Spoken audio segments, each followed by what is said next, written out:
Nous allons identifier des partenaires favorisant des échanges au niveau des plantes. Donc la question aujourd'hui, pourquoi peut-on affirmer que les relations entre une plante et les champignons qui lui sont associés sont favorables à chacun des deux partenaires?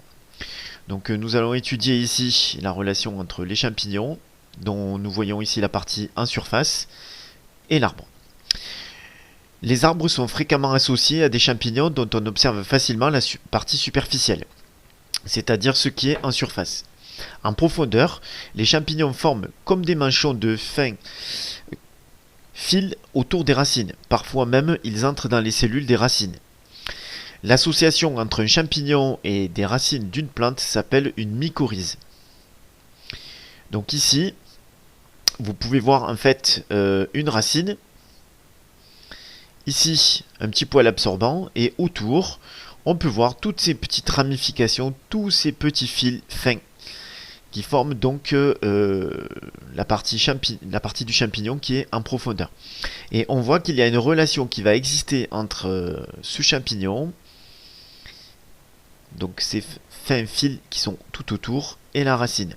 Et on peut voir au microscope.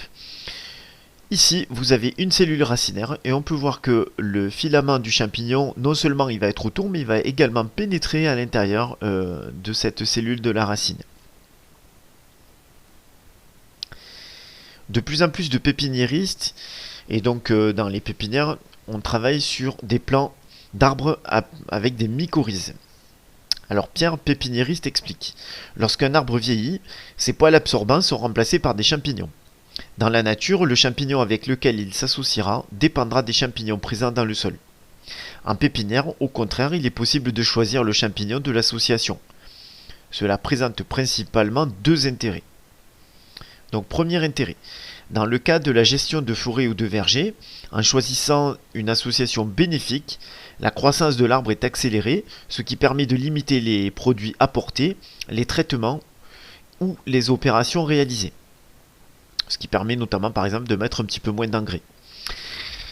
Cas numéro 2, donc dans le cas de la production de champignons pour l'alimentation, on essaye de favoriser des champignons très recherchés comme la truffe.